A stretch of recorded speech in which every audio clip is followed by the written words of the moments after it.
বৰ্তমান মই অসম ডাউনটাউন বিশ্ববিদ্যালয় এগৰাকী সহকাৰী অধ্যাপক হিচাপে কৰ্মৰত। মোৰ গৱেষণাৰ বিষয়টো হৈছে ডায়েবেটিছৰ ওপৰত। প্ৰথমে এনড্ৰুৰত সেইটো ফলপ্ৰসূ হয়নে নহয় তাৰ কাৰণে প্ৰচেষ্টা এটা কৰিছিলোঁ। বৰ্তমানলৈ 600 আন্তঃৰাষ্ট্ৰীয় ষ্টুডেণ্ট এতিয়াও বৰ্তমান অধ্যয়নৰত অৱস্থাত আছে। যিসকল ছাত্ৰ ছাত্ৰীৰ PhD কৰাৰ সপোন আছে তেওঁলোকৰ সহায় হোৱাকৈ মই ভিডিঅ'টো প্ৰস্তুত কৰিম। নমস্কাৰ, মোৰ অন্য এটা ভিডিঅ'লৈ আপোনালোকক স্বাগতম জনাইছোঁ। মই ৰন্তুমণি, আপোনালোকে চাই আছে জানিব মন যায়। আজি মোৰ জানিব মন যায় জৰিয়তে আপোনালোকক জনাবৰ কাৰণে চেষ্টা কৰিম মৰিগাঁও জিলাৰ শিলসাকু গাঁৱৰ এজন যুৱক। তেওঁ ইতিমধ্যে PhD ডিগ্ৰী লাভ কৰিবলৈ সক্ষম হৈছে। তেওঁ ঘৰত আহি উপস্থিত হ'লোঁ। ভাবিলোঁ তেওঁ সেই প্ৰক্ৰিয়াটোৰ সম্পৰ্কে মোৰ জানিব মন যায় যিসকলে চায় তেখেতসকলক জনাবৰ কাৰণে চেষ্টা কৰিম। তেওঁ কি বিষয়ত PhD পালে বা তেওঁৰ কিমান দিনৰ এটা সপোন আছিল, সেই সপোন সফলতা কৰিবলৈ সক্ষম হ'ল, সেই গোটেই কথাখিনি আপোনালোকক মোৰ জানিব মন যায় জৰিয়তে জনাম। আপোনালোকে ভিডিঅ'টো সম্পূৰ্ণকৈ চাব আৰু ভিডিঅ'টো চাই কেনে পায় এটি কমেণ্ট কৰি জনোৱাৰ লগতে ভিডিঅ'টো এটা শ্বেয়াৰ কৰি আপোনাৰ লগতে 10জনে চাব পৰাকৈ সুবিধা কৰি দিব। আৰু লগতে মোৰ জানিব মন যায় ইউটিউব চেনেলটো এটা ছাবস্ক্ৰাইব কৰিব নাপাহৰিব। প্ৰথমে তোমাক মোৰ জানিব মন যায় মনৰ কথা শিতানলৈ স্বাগতম জনাইছোঁ। তোমাৰ নামটো প্ৰথমে কোৱা। হয়, নমস্কাৰ। মোৰ নাম শ্ৰী হিমাংশু ডেকা। মই শিলসাকু গাঁৱৰ নিবাসী। মোৰ পিতৃৰ নাম মাধৱ ডেকা, মাতৃ শ্ৰী প্ৰমীলা ডেকা।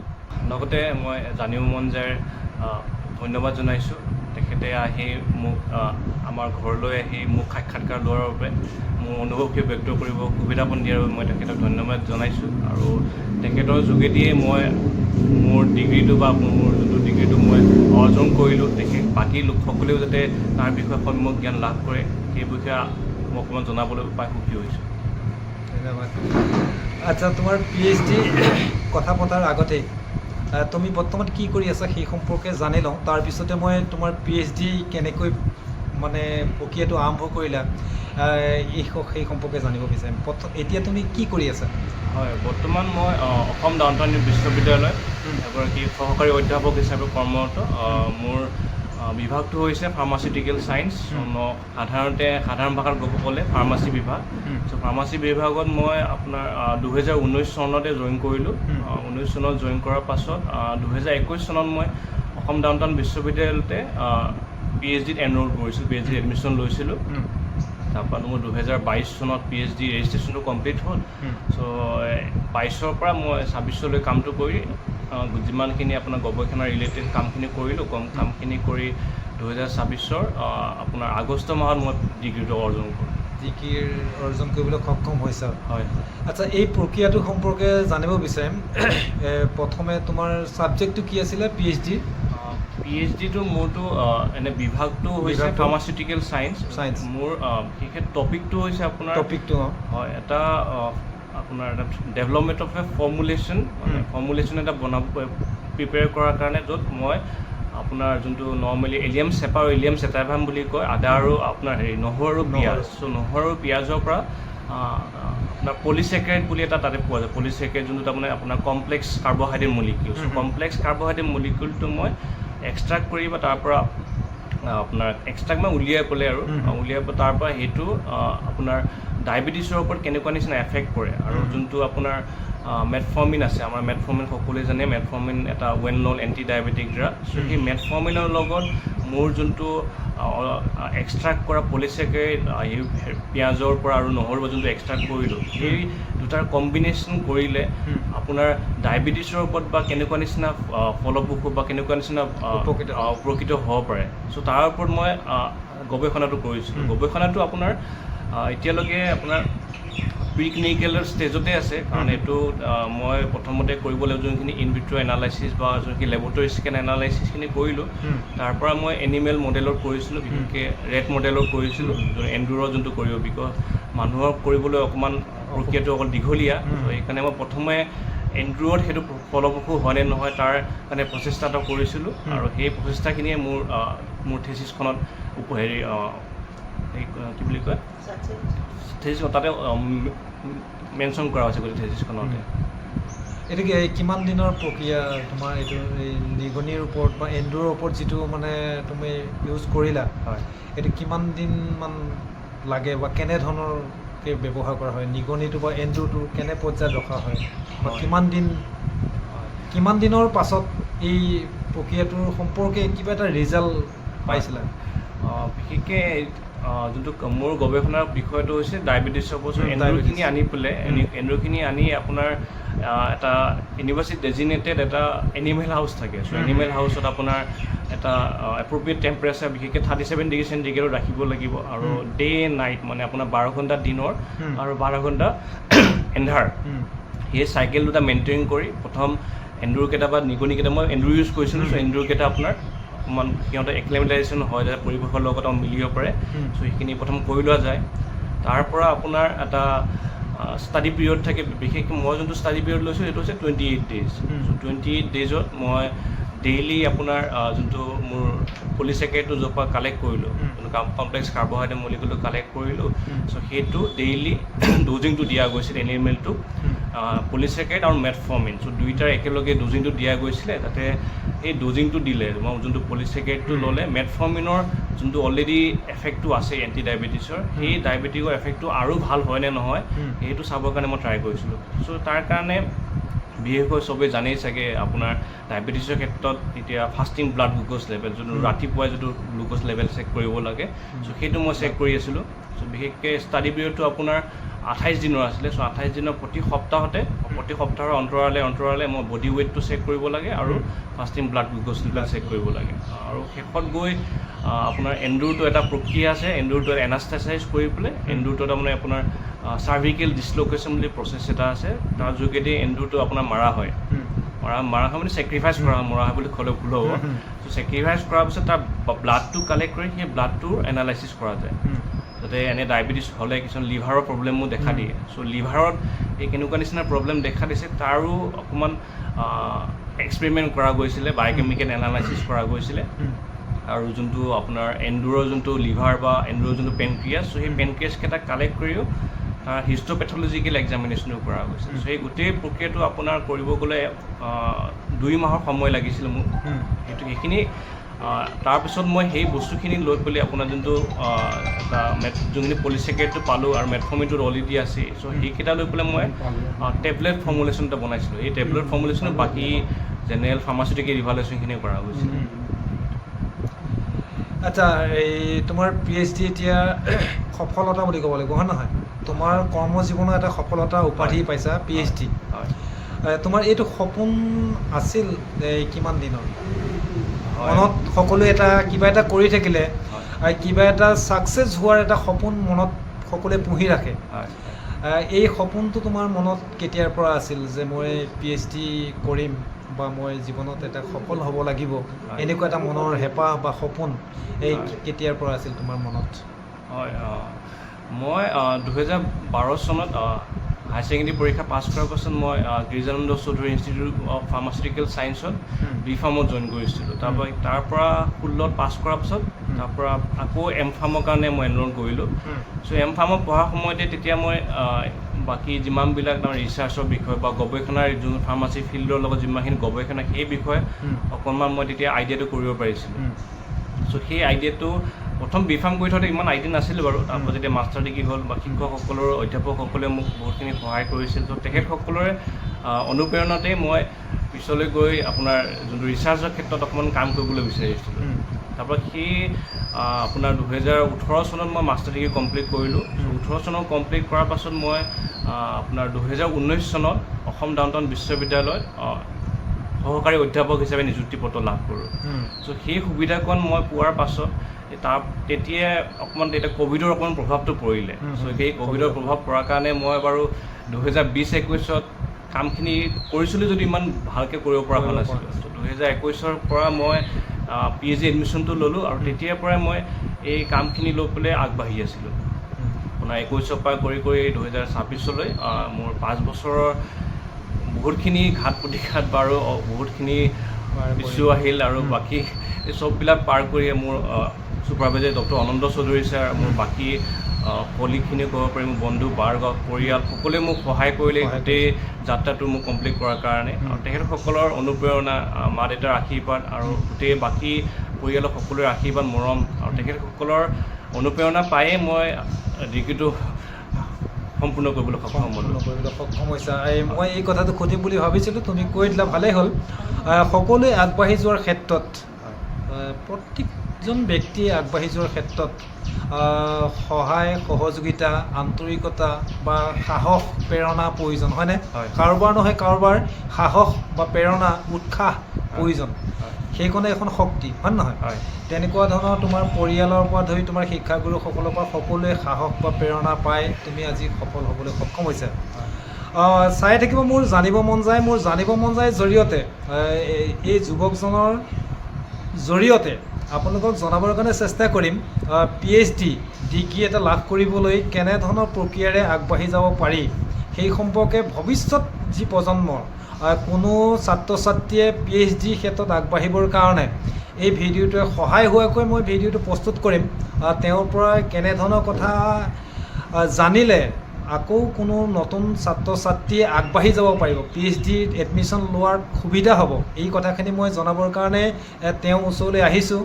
আৰু তেওঁ শিলসাকু গাঁৱলৈ এটা গৌৰৱ কঢ়িয়াই আনিবলৈ সক্ষম হৈছে, যিটো গৌৰৱ হয়তো আজিলৈ কোনো ছাত্ৰ ছাত্ৰীয়ে বা কোনো ব্যক্তিয়ে এইটো সফলতা অৰ্জন কৰিব পৰা নাছিল। তেওঁই প্ৰথম শিলসাকু গাঁৱত, বা শিলসাকু বুলি নহয়, বঘৰৰ পৰা এনেকৈ কলবাৰীৰ মানলৈকে প্ৰায় এজাবাৰী এইখিনিলৈকে প্ৰায় 5-6খন গাঁও তুমি প্ৰথম PhD এটা ডিগ্ৰী লাভ কৰিবলৈ সক্ষম হৈছা। মোৰ জানিব মন যায় তৰফৰ পৰা তোমালৈ শুভেচ্ছা থাকিল অনাগত দিনত। এতিয়া মই তোমাৰ পৰা আৰু এটা কথা জানিব বিচাৰিম PhD এডমিশ্যনৰ সম্পৰ্কে। মই যে ক'লোঁ যিটো ভিডিঅ' নৱপ্ৰজন্ম, যিসকল ছাত্ৰ ছাত্ৰীৰ PhD কৰাৰ সপোন আছে, তেওঁলোকৰ সহায় হোৱাকৈ মই ভিডিঅ'টো প্ৰস্তুত কৰিম। গতিকে PhD এডমিশ্যনৰ সম্পৰ্কে অলপ চমুকৈ। যিহেতু মই অসম ডাউনটাউন বিশ্ববিদ্যালয়ৰ পৰা PhD ডিগ্ৰীটো অৰ্জন কৰিছিলোঁ, তো মই অসম ডাউনটাউন বিশ্ববিদ্যালয়ৰ কথাই মই জনাব বিচাৰিছোঁ। চ' অসম ডাউনটাউন বিশ্ববিদ্যালয়ত PhD এডমিশ্যনৰ কাৰণে প্ৰত্যেক বছৰে দুটাকৈ এণ্ট্ৰেঞ্চ হয়। চ' আপোনালোকে বিশেষকৈ এতিয়া PhD কৰিব বিচাৰিলে, ছায়েন্সৰ কৰিব বিচাৰিলে আপোনাৰ ডাউনটাউনত আছে আপোনাৰ ফাৰ্মাচী, মই যোনটো কৰিছোঁ ফাৰ্মাচিউটিকেল ছায়েন্সৰ পৰা কৰিব পাৰিব, নহ'লে বা ইঞ্জিনিয়াৰিং আছে, ইঞ্জিনিয়াৰিঙৰ পৰা কৰিব পাৰিব, নহ'লে নাৰ্ছিং আছে, আৰু আপোনাৰ পেৰামেডিকেল আৰু জেনেৰেল ছায়েন্সৰ বিশেষ হৈছে আমাৰ মাইক্ৰ'বায়'লজি আৰু বায়'টেকন'লজি। চ' সেইকেইটা বিষয়ত আপোনাৰ PhD কাৰণে এনৰোল কৰিব পাৰিব। চ' PhD কাৰণে এনৰোল কৰিবৰ কাৰণে প্ৰথমে এণ্ট্ৰেঞ্চটো দিব লাগিব। চ' এণ্ট্ৰেঞ্চ দুটা হ'ব, হয়, বছৰি দুটা হয়। চ' তাৰ আগতে ফৰ্ম ফিল আপ বা বাকীখিনিতো হ'বই বাৰু, সকলো পুৰণা কামখিনি। এণ্ট্ৰেঞ্চটো সেইটো আপোনাৰ এতিয়া অনলাইন এণ্ট্ৰেঞ্চ হয়, অনলাইন আপোনাৰ MCQ বেছ এণ্ট্ৰেঞ্চ হয়। আৰু এণ্ট্ৰেঞ্চ হোৱাৰ পাছত যোনখিনি শ্বৰ্ট লিষ্টেড কেণ্ডিডেট থাকে, চ' সেইখিনি আকৌ পাৰ্চনেল ইণ্টাৰভিউ হ'ব। চ' পাৰ্চনেল ইণ্টাৰভিউ বেছ কৰি তাৰ পৰাহে আপোনাৰ আপুনি যদি তাতে ছাকচেছফুল হয়, আপুনি যদি ইণ্টাৰভিউটো ক্ৰেক কৰিব পাৰে, তেতিয়া আপোনাক তাতে এডমিশ্যনৰ কাৰণে আপোনাৰ লেটাৰখন পঠাই দিয়ে। চ' এডমিশ্যন লেটাৰখন পঠাই দিয়াৰ পাছত আপোনাৰ যোনজন গাইড বা ছুপাৰভাইজাৰ, তাৰপৰা আপোনাৰ যোনটো আপোনাৰ বিভাগটো, ধৰি লওক ফাৰ্মাচীৰ বিভাগে বা ইঞ্জিনিয়াৰিঙৰ বিভাগে বা ছায়েন্সৰ যিকোনো বিভাগ থাকে, বিভাগৰ মুৰব্বীসকলে ডিচাইড কৰিব আপোনাৰ ছুপাৰভাইজাৰ বা আপোনাৰ গাইড কোন হ'ব আপোনাৰ গোটেই PhD জাৰ্ণিটো। আচ্ছা, তুমিও বহুত পুৰণা নহয়, নতুনকৈ পাইছাহে, হয় না নহয়? তথাপিও যিসকল ছাত্ৰ ছাত্ৰীয়ে তোমাৰ দৰে PhD কৰিব বিচাৰে, তেওঁলোকক তোমাৰ জৰিয়তে কি ক'ব বিচাৰিবা? এটা চমু। হয়, মই এইটোৱে ক'ব বিচাৰিছোঁ যে বিশেষকৈ মই নতুনকৈ অৰ্জন কৰিছোঁ, মোৰ বহুত বেছি অভিজ্ঞতা নাই বাৰু, তথাপিও মোৰ ফালৰ পৰা আগবাঢ়ি যোৱা প্ৰক্ৰিয়াটো তুমি কেনেকৈ আগবাঢ়ি গৈ PhDত সফলতা অৰ্জন কৰিলা, এই প্ৰক্ৰিয়াখন তেওঁলোককো প্ৰয়োজন হ'ব। সেই প্ৰক্ৰিয়াখন অলপ। বিশেষকৈ এতিয়া PhD কৰিবৰ কাৰণে এতিয়া মোৰ বেকগ্ৰাউণ্ডটো ছায়েন্সৰ বিষয়ে মই অকণ কৰিব পাৰিম, কাৰণ আৰ্টছৰ যোনটো ফিল্ডটো সেইটো বেলেগ সেইটোকে ক'ব লাগিব। হয়। চ' ছায়েন্সৰ ফিল্ডৰ কাৰণে আপোনাৰ এতিয়া মই যিখিনি ষ্টুডেণ্ট আছে বা যিখিনি মাষ্টাৰ ডিগ্ৰী কৰি আছে, তেখেতসকলে যদি কোনোবাই PhD কৰিব বিচাৰিছে, তো তেখেতসকলক মই ক'ম যে যিবিলাক আন্তঃৰাষ্ট্ৰীয় বা ৰাষ্ট্ৰীয় গৱেষণা পত্ৰ প্ৰকাশ হৈ থাকে, যিবিলাক আপোনাৰ কিছুমান ৰেপুটেড পাব্লিছিং হাউচ আছে, ধৰি লওক Elsevier আছে, উইলি আছে, তো তেনেকৈ PubMed আছে, বা তেনেকৈ ৰেপুটেড পাব্লিছিং হাউচৰ যিবিলাক গৱেষণা পত্ৰ, চ' সেইবিলাক অধ্যয়ন কৰিব লাগিব। চ' বাকী গৱেষকসকলে বা বাকী ৰিচাৰ্চাৰবিলাকে যোনটো ফাৰ্মাচী বা মেডিচিনৰ ক্ষেত্ৰত বা ইঞ্জিনিয়াৰিঙৰ ক্ষেত্ৰত কি কি কাম কৰি থৈ গৈছে। চ' সেই কামখিনি প্ৰথমে যিসকলে PhD কৰিবলৈ বিচাৰিছে সেইখিনি অকণমান অধ্যয়ন কৰিব লাগিব। সেই অধ্যয়ন কৰিলেহে কি কাম বাকী ৰৈ গ'ল, কাৰণ যিমান চাইণ্টিষ্ট বা যিমান গৱেষণা চলি আছে সেই গৱেষণাৰ কেতিয়াও অন্ত নাই। আপুনি এতিয়া মই যেনেকৈ ডায়েবেটিছক কৰিলোঁ, চ' ডায়েবেটিছৰ সকলোৱে জানে এতিয়ালৈকে কোনো ধৰণৰ কিয়ৰ আল্টিমেট কিয়ৰটো ডিছকভাৰ কৰিবলৈ সক্ষম হোৱা নাই। ৰিচাৰ্চ বা গৱেষণা গোটেই বিশ্বতে চলি আছে ডায়েবেটিছৰ ওপৰত। সেইকাৰণে ৰিচাৰ্চটো কণ্টিনিউ চলিয়ে থাকিব। চ' সেইকাৰণে বাকীসকলে কি কি কাম কৰি গ'ল, বিশেষকৈ এতিয়া মইতো কৰিছোঁ, এতিয়া আমাৰ নৰ্থ ইষ্টখন গোটেইখন বায়'ডাইভাৰ্চিটি হাব হয়। বহুত আননোন প্লাণ্টছৰ ভৰ্তি হৈ আছে গোটেই নৰ্থ ইষ্টখন। চ' সেই আননোন প্লাণ্টবিলাকৰ পৰা যদি কিবা মেডিচিন উলিয়াব পাৰে ডায়েবেটিছৰ ওপৰত, বিশেষকৈ ফাৰ্মাচী ফিল্ডৰ বা মেডিচিনৰ ফিল্ডৰ ক্ষেত্ৰত, অকল ডায়েবেটিছ বুলিয়ে নহয়, সকলো বেমাৰৰ ক্ষেত্ৰত। এতিয়া ধৰি লওক আপোনাৰ হাইপাৰ টেনশ্যন এতিয়া মেজৰ ইছ্যু হৈ আছে, মানুহৰ ষ্ট্ৰ'ক বা কেঞ্চাৰ এটা। চ' কেঞ্চাৰ এতিয়া গোটেই নৰ্থ ইষ্টতে, গোটেই ইণ্ডিয়াৰ ভিতৰত নৰ্থ ইষ্টতে কেঞ্চাৰ ৰোগীৰ সংখ্যা সৰ্বাধিক, বিশেষকৈ অৰেল কেঞ্চাৰ বা মাউথ আলচাৰ কেঞ্চাৰৰ ক্ষেত্ৰত।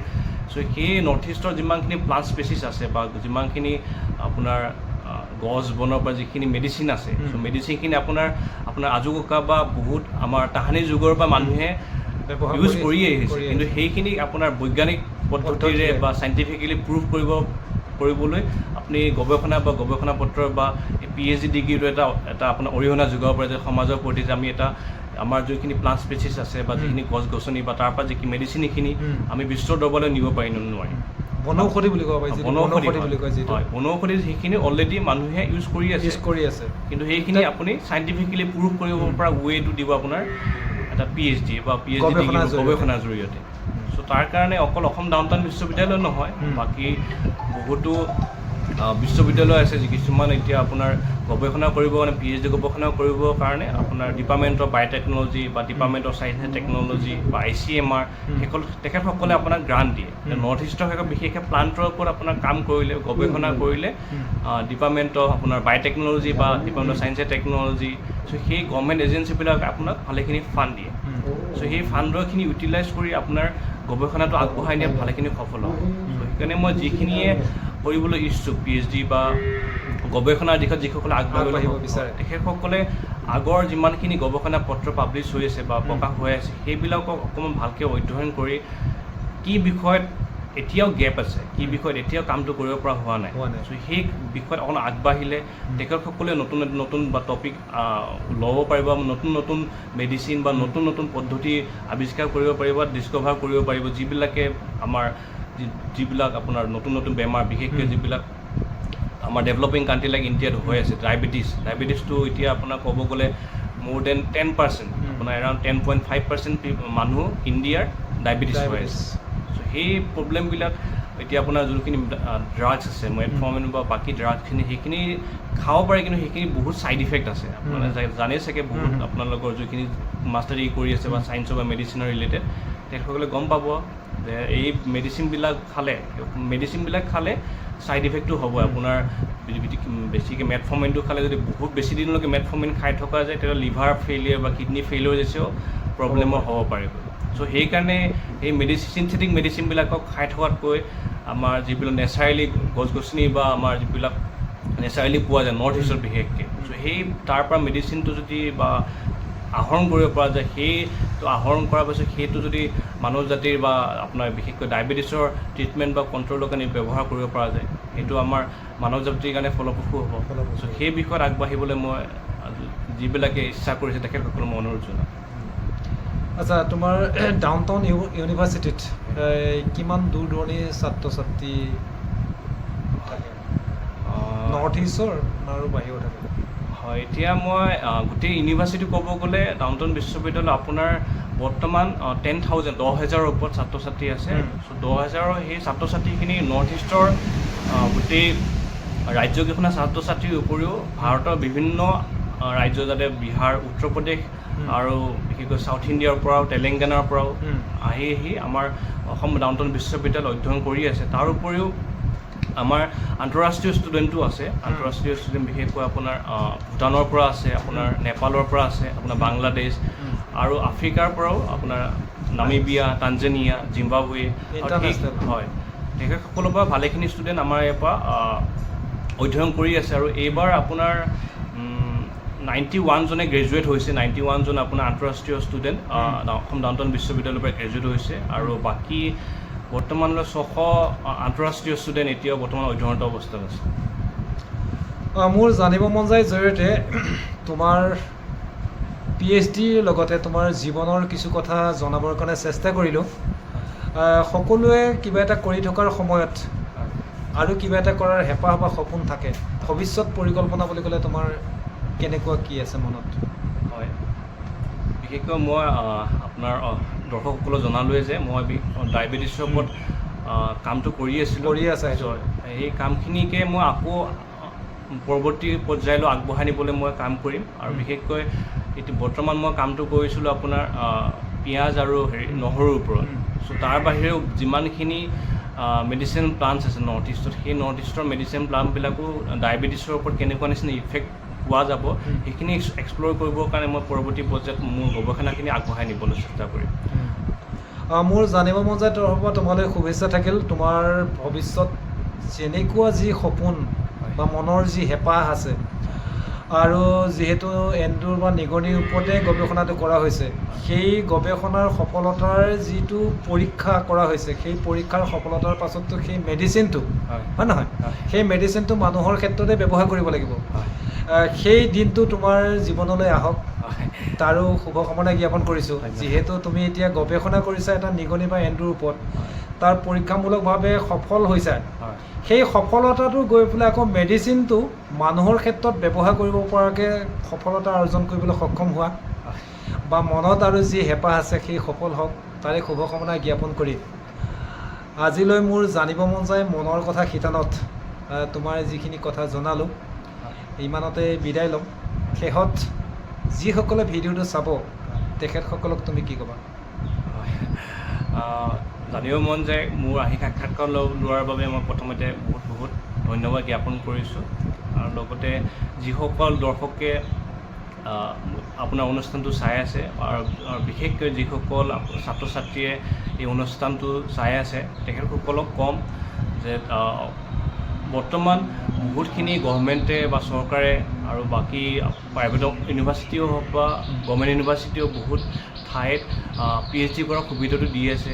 বিশেষকৈ ইণ্ডিয়াত এটা ৰিচাৰ্চ হাব বনোৱাৰ কাৰণে চেণ্ট্ৰেল গভৰ্ণমেণ্টে হওক তেখেতসকলে বহুতখিনি সুবিধা প্ৰদান কৰি আছে, আৰ্থিকভাৱে হওক বা আপোনাৰ ইনষ্ট্ৰুমেণ্ট বা বাকী সামগ্ৰী হিচাপে হওক। তো সেইখিনি সামগ্ৰীখিনি অলৰেডি প্ৰভাইড কৰি আছোঁ। কিন্তু সেই সুবিধাখিনি লৈ যাতে আপোনালোকৰ গৱেষণা বা আপোনালোকৰ ভৱিষ্যতৰ মানৱ জাতিৰ কল্যাণৰ কাৰণে তেনেকুৱা কল্যাণৰ হকে কিবা আৰু যদি গৱেষণা কৰিব বিচাৰে তেখেতসকলে আগবাঢ়িবলৈ মই সকলোকে আহ্বান জনাইছোঁ। এইখিনিকে ক'লোঁ, ধন্যবাদ। ধন্যবাদ। পুনৰ তোমালৈ শুভেচ্ছা জনালোঁ আৰু মোৰ জানিব মন যায় জৰিয়তে তেওঁ ভৱিষ্যত পৰিকল্পনা বা তেওঁ যি গৱেষণা কৰিলে বা PhD কৰিবৰ কাৰণে কেনেধৰণৰ প্ৰক্ৰিয়াৰে আগবাঢ়িব পাৰি এই গোটেই কথাখিনি সামৰি মোৰ জানিব মন যায় জৰিয়তে যিটো ভিডিঅ' যুগুতালোঁ আপোনালোকে শেষলৈকে চাই কেনে পায় এটি কমেণ্ট কৰি জনোৱাৰ লগতে ভিডিঅ'টো এটা শ্বেয়াৰ কৰি আপোনাৰ লগতে 10জনে চাব পৰাকৈ সুবিধা কৰি দিব আৰু লগতে মোৰ জানিব মন যায় ফেচবুক পেজটো এটা ফ'ল' কৰিব নাপাহৰিব, ছাবস্ক্ৰাইব কৰিব নাপাহৰিব। আজিলৈ ভিডিঅ'টো ইমানতেই সমাপ্ত কৰিছোঁ। ধন্যবাদ। ধন্যবাদ। জয় আই অসম।